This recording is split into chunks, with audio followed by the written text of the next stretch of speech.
C'est le soulagement pour les 133 pèlerins inscrits à l'ANPO qui étaient sur le point de rater le Hajj 2015, mais dont la situation a été sauvée par l'intervention du président de la République et son premier ministre. Détail dans ce journal. La sous-section MNSD Nassara de l'arrondissement communal Niamey 1 a effectué aujourd'hui sa rentrée politique. Précision dans cette édition.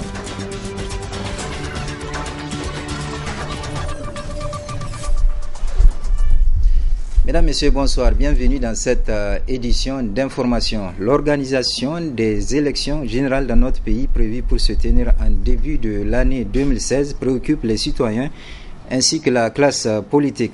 Pour Sabo Seydou, ancien député national, l'organisation d'élections libres et inclusives est l'unique moyen d'épargner l'instabilité à notre pays. Je vous propose de suivre un extrait de son intervention avant de le retrouver en intégralité à la fin du journal.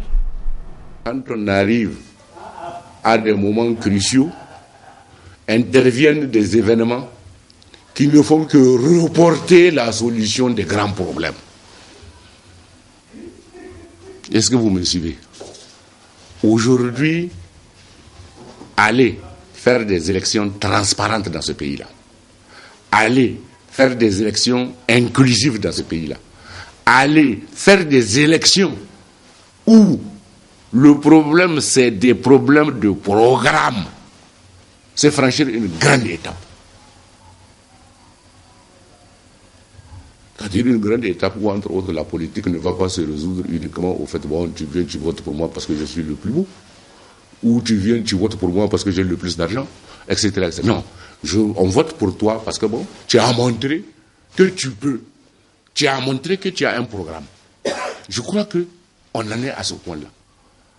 Et je suis d'autant plus confiant dans cette optique-là que notre grand voisin, c'est ce qui est arrivé là-bas, le Nigeria. Et que, vous savez, les mœurs politiques nigérianes se transposent au Niger, dans le mauvais comme dans le bon sens. Espérons que le bon sens qu'il a emporté au Nigeria vienne au Niger. Un dénouement heureux pour les 133 pèlerins inscrits à l'agence ANPO qui étaient dans l'incapacité de partir à trouver une solution suite à l'intervention du président de la République et de son premier ministre qui ont décidé de prendre en charge le voyage des 133 pèlerins. Précision dans le reportage qui va suivre. Le pèlerinage à la Mecque fait partie des 5 piliers de l'islam. Et l'une des grandes joies du musulman, c'est de se retrouver devant la Kaaba et prier selon les exigences de Dieu. C'est ainsi que les 133 pèlerins inscrits à l'agence ANPO qui ont été mis dans le doute relativement à leur départ pour l'Arabie Saoudite ont vu leur situation évoluer de mal en bien. En effet, les autorités au plus haut niveau, à savoir le président de la République Issoufou Mahamadou et le premier ministre Brigitte Rafini, assistés par le commissariat chargé à l'organisation du Hajj et de la Omra, ont décidé de prendre à leur compte le voyage de 133 pèlerins dont l'ANPO a été incapable de gérer correctement. Une issue heureuse pour ces pèlerins qui ne cachent pas leur joie, à l'exemple de Madame Ila Souraya. Nous remercions également les plus hautes autorités de ces pays qui ont écouté, qui ont entendu notre cri de cœur en se substituant à l'ANPO, en prenant en charge tous les pèlerins se trouvant dans cette situation. Donc, par la grâce de Dieu, donc, ils nous ont pris en charge et ils vont payer notre déplacement jusqu'à l'Arabie Saoudite. Et nous rendons aussi un hommage au haut commissaire du COHO. Vraiment, on trouve en lui un sage homme, car il nous a soutenus lui aussi dans notre combat. Pour la presse, vraiment, je ne sais comment vous remercier. Car sans vous, notre cri de cœur ne sera pas entendu. Vraiment, coup de chapeau à la presse privée. De son côté, Moustapha Kadi, président du RASCONI, exprime sa satisfaction suite au déblocage de la situation des 133 pèlerins de la NPO. Et je prie que le bon Dieu qui est notre Seigneur, rende également grâce à toutes les autorités, notamment le président de la République, le Premier ministre, le commissaire du COHO, pour nous avoir aidés, accompagnés de bout en bout jusqu'à l'aboutissement de cette situation que vous connaissez. Le dénouement est aujourd'hui un dénouement heureux pour nous tous. D'abord pour les 133 pèlerins. Ensuite pour leurs familles. Pour les organisations de consommateurs que nous sommes. Et pour l'ensemble du peuple nigérien. Je vais même aller au-delà pour citer la Oumma islamique. Dans cette affaire des 133 pèlerins de l'ANPO qui se termine bien, les plus hautes autorités sont à féliciter. Cependant, l'ANPO se doit de corriger le dysfonctionnement en son sein afin de faire face avec efficacité à l'organisation des futurs pèlerinages. Ensuite, la sous-section MNSD Nassara de l'arrondissement communal Niamey 1 a effectué ce matin sa rentrée politique. Une manifestation sanctionnée par une déclaration sur la vie du parti et la situation sociopolitique de notre pays. Ibrahim Tikiré et Aboubakar Souley pour le reportage. La mobilisation était au rendez-vous à l'occasion de cette rentrée politique de la sous-section MNSD Nassara de l'arrondissement communal Niamey 1. Après l'hymne du parti et l'animation des troupes, plusieurs responsables de la sous-section ont pris la parole.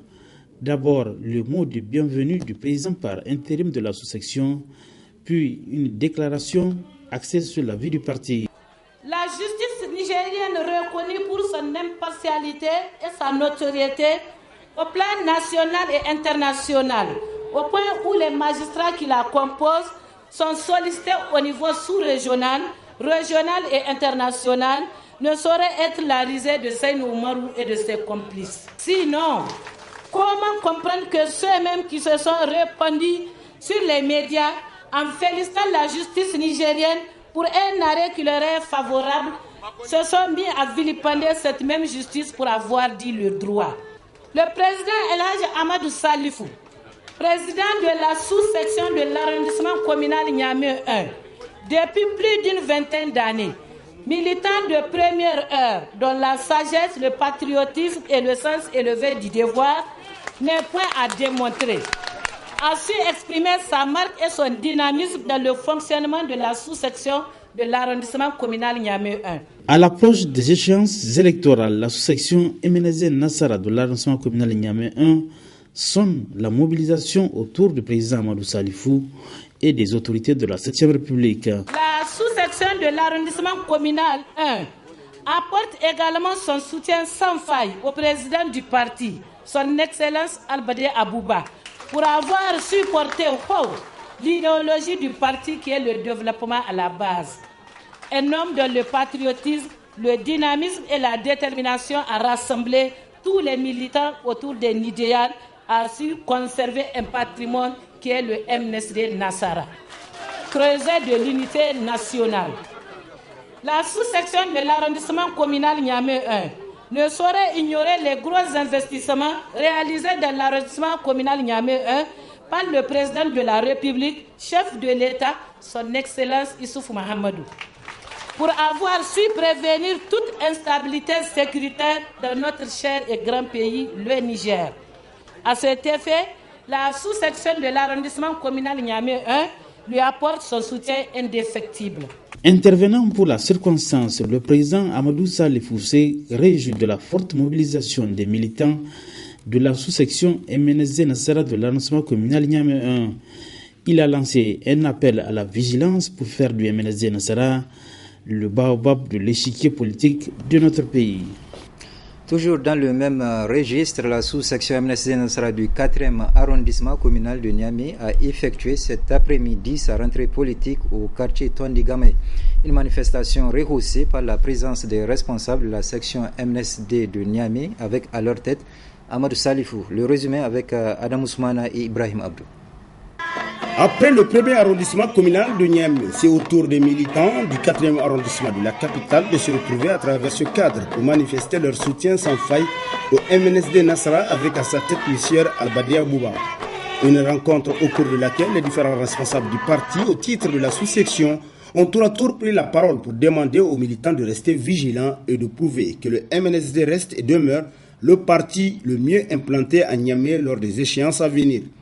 Une déclaration des militants de cette partie de la capitale a sanctionné cette assemblée générale. Le 4e arrondissement de Niamey a toujours soutenu et combattu auprès de Amadou Salifou, président de la section MNSD Nasra de Niamey, même pendant les moments les plus difficiles. C'est le lieu de féliciter notre président Harouna Mabay pour son courage et son sens élevé de responsabilité. La sous-section Niamey 4, à travers son président Harouna Mabay, réitère sa confiance totale et son soutien ferme et indéfectible au président de la section de Niamey, Amadou Salifou, dans toute action politique qu'il entreprendra. La sous-section Niamey 4 apporte également son soutien au président du parti, Albadi Abouba, pour les actions en faveur de la grandeur du parti.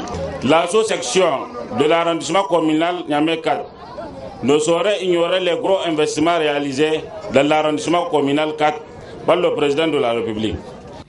Une déclaration qui est allée droit au cœur du président de la section, Amadou Salifou, qui a tenu à remercier ses militantes et militants.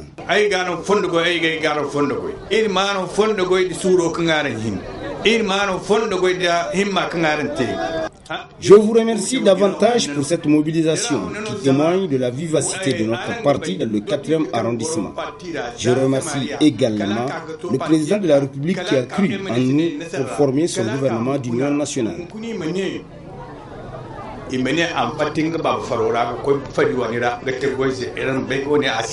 Cette mobilisation se poursuivra dans les autres arrondissements communaux de Niamey pour sensibiliser davantage les militants du MNSD Nasra dirigé par Albadi Abouba sur son choix visant à soutenir Mohamedou Issoufou dans ses actions de redressement du pays.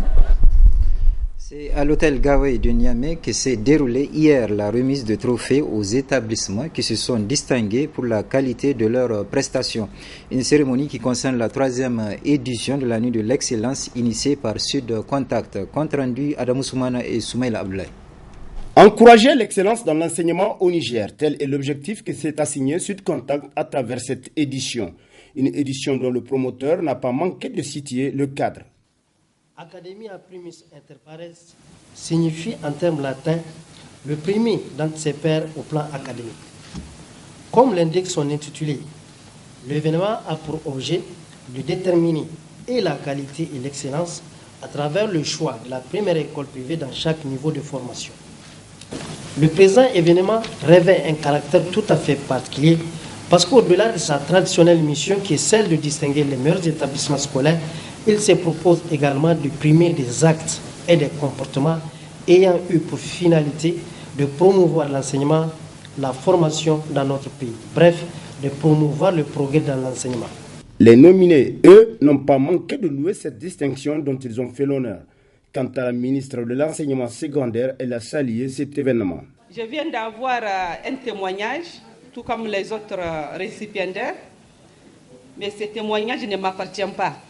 C'est un travail de groupe. C'est des efforts consentis par plusieurs personnes, mes collaborateurs qui sont au niveau du ministère des Enseignements secondaires. Et je voudrais, à leur honneur, vous dire merci et inviter en tout cas les organisateurs à continuer parce que cultiver la culture de l'excellence, c'est ce que nous devons faire pour encourager le système éducatif nigérien. A noter qu'un film documentaire concernant les nominés a été projeté à l'assistance pour justifier les choix du jury portés sur les différents établissements comme lauréats de cette édition. Vivement donc la prochaine édition. Nous arrivons à présent à la partie magazine de ce journal consacré à l'entretien que nous a accordé l'ancien rapporteur du bureau du présidium de la conférence nationale souveraine, ancien député national sous la bannière du PNDS Tareya, Sabo Seydou. Un entretien qui a porté sur la situation politique et l'organisation des futures échéances électorales au Niger. Très bonne réception et je vous souhaite de passer une excellente soirée. Je crois profondément que nous, de notre génération, on se doit, avant peut-être de prendre la retraite définitive, là, on se doit d'avoir un certain détachement. Je m'explique.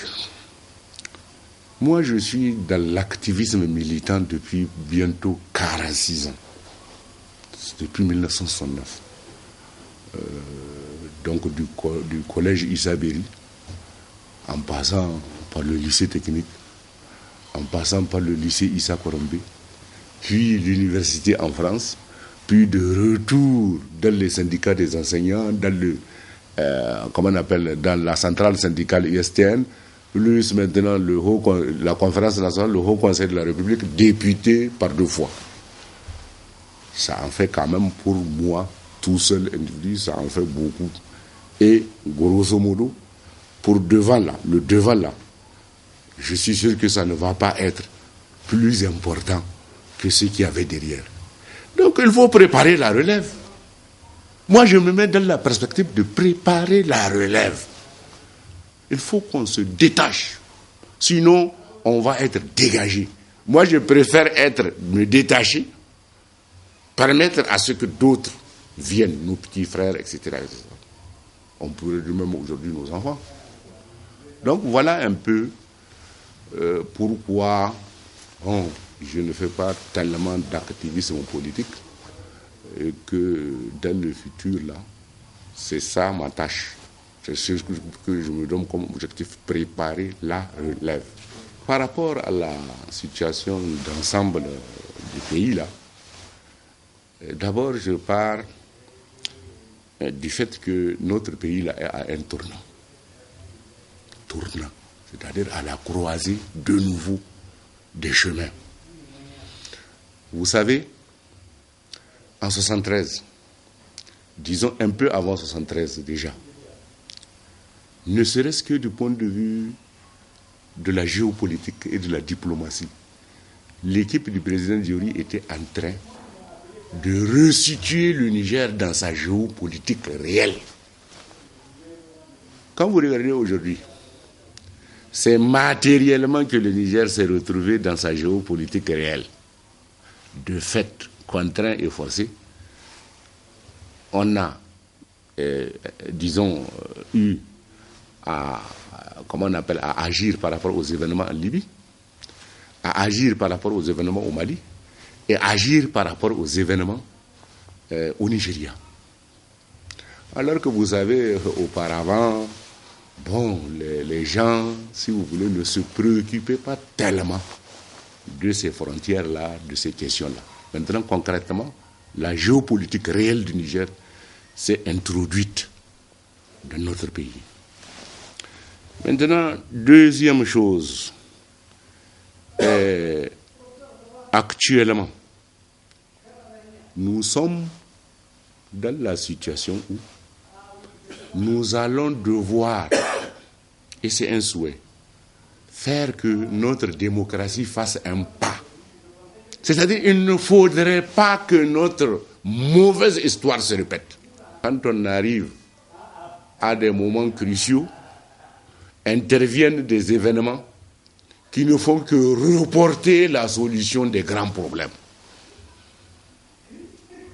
Est-ce que vous me suivez?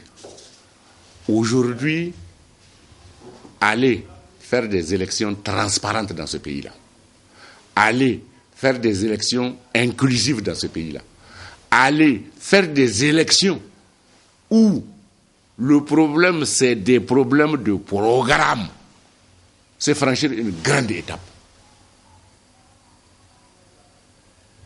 C'est-à-dire une grande étape où, entre autres, la politique ne va pas se résoudre uniquement au fait, tu viens, tu votes pour moi parce que je suis le plus beau, ou tu viens, tu votes pour moi parce que j'ai le plus d'argent, etc., etc. Non, on vote pour toi parce que tu as montré que tu peux, tu as montré que tu as un programme.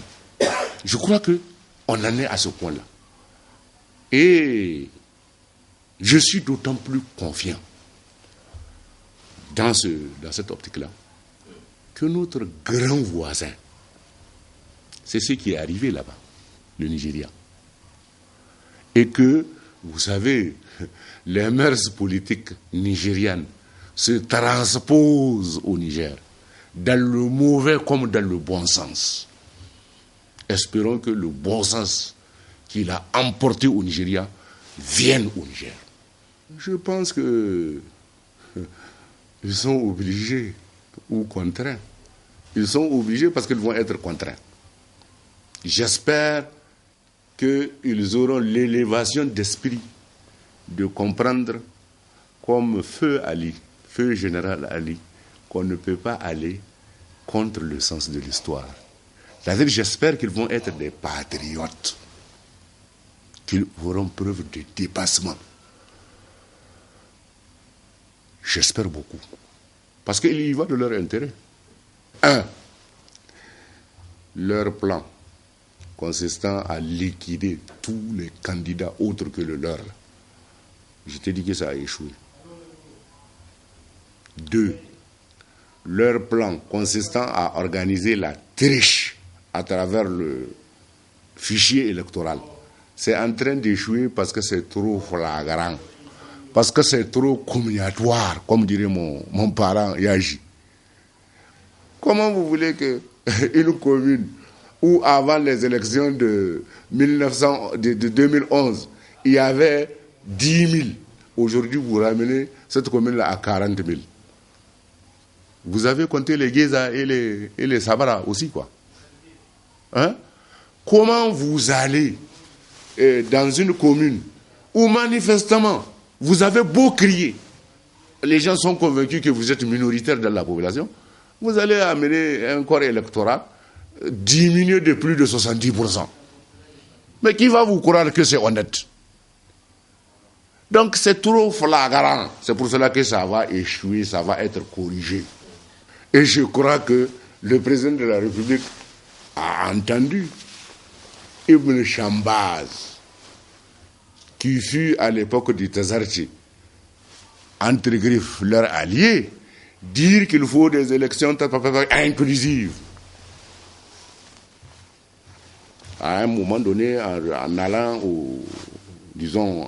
dans sa rencontre avec le président de la CENI, il a dit participative. C'est le président de la CENI qui a repris inclusive. Ça veut tout dire. Donc j'espère qu'ils comprendront qu'il n'y a rien à faire. On ne peut pas faire aux Nigériens des mauvaises élections. Ils doivent faire excessivement attention au vacarme de certains individus archi-connus qui ont trompé bien d'autres avant eux. S'ils se croient, peut-être ils se croient plus intelligents, mais ces gens-là ont trompé aussi des gens qui étaient plus malins qu'eux.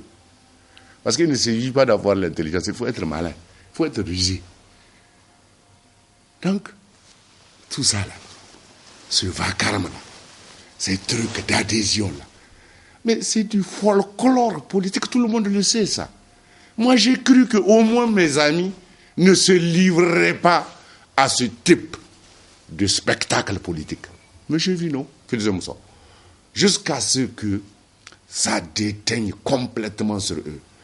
Parce que maintenant là, après ce qu'ils ont eu à faire avec Zakaï, mais qui c'est qui va croire à leurs paroles? Le terme Zakaïri, là, on était dans l'opposition. Je crois avoir contribué à sa création. Poussop, machin. Maintenant, voilà, ils viennent au gouvernement. Et c'est eux la tête du gouvernement. Zakaï fait un flagrant délit de détournement. Le gouvernement le claironne sur tous les tons. Et puis après, on met le machin là-dessus. Par exemple, d'ailleurs, c'est dit qu'il a, après coup, quoi, il dit qu'il a eu un peu honte. Mais Bazoum a eu un peu honte, mais ça n'empêche pas que Bazoum, voilà, on organise un meeting géant à Walam, et voilà le grand Bazoum qui vient, qui met le boubou rose du PNDS, ainsi que le bonnet PNDS à Zakaï. En fait, il l'a lavé de tout soupçon. Mais les gens là, qu'est-ce qu'ils croient? Ils croient qu'on est des vaches, quoi. On n'a pas de la suite dans les idées, quoi. On sait, voilà ce que vous avez dit à telle période. Voilà ce que vous avez dit à telle période. X. Maintenant, voilà ce que vous dites. Mais au moins, vous nous installez dans le doute. À tout le moins, vous nous installez dans la situation de ne pas croire en vous. Et beaucoup de gens. Et puis, n'oublie pas, il y a l'opposition interne, externe. Les deux là. Mon cher, ça ne pardonne pas. Tu comprends ce que j'appelle l'opposition interne, externe? Quand ils ont enlevé Ibrahim, ils croient que c'est Ibrahim seulement qu'ils ont enlevé. Mais ils ont enlevé tous ses partisans, tous les gens qui se reconnaissent en lui. Ils ont, comment on appelle, c'est-à-dire tous les gens qui sont restés, faute de mieux, ou se disant que, bon, où est-ce que je vais aller? Mais où est-ce qu'ils vont se retrouver? Ils vont se retrouver avec Ibrahim de fait. Qu'ils restent même là-bas avec eux. Ils vont se retrouver avec Ibrahim de fait. Parce qu'au moins Ibrahim, ça offre une perspective. Ça là, ils sont loin de sentir ça, mais ils vont le sentir. Ça va venir. Et là, le Niger peut s'en sortir, la tête haut, quand on va faire des élections transparentes, etc., etc., et qu'au sortir, qu'il y ait une alternative, quoi. Que les résultats des élections donnent une alternative crédible.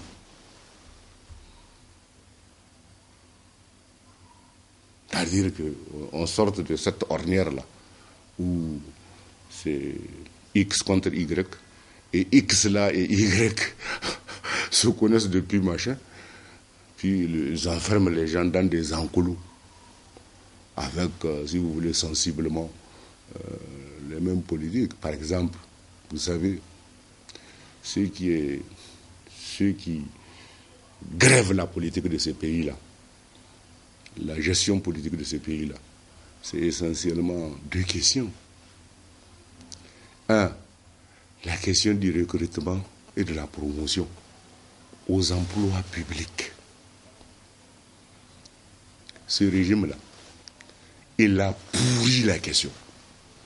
De telle sorte que, dès qu'il y a concours, les jeunes gens là, ils ne se préoccupent pas d'aller lire leurs leçons. Ils se préoccupent de savoir quels sont ceux qui sont les organisateurs, on va aller traficoter. Et on leur donne raison parce qu'il y a plusieurs concours où c'est ça.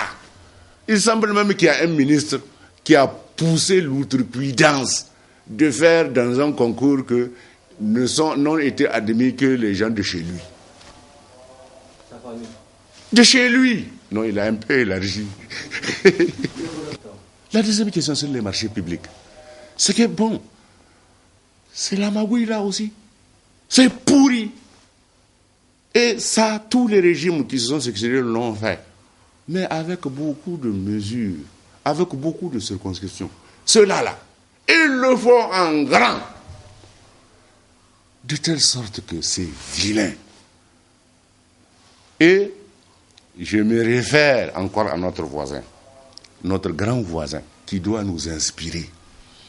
À la matière, il y a un mot qui revient au Nigeria, tchanta. C'est-à-dire qu'il faut dorénavant que, à nigérianité égale, l'emporte la compétence.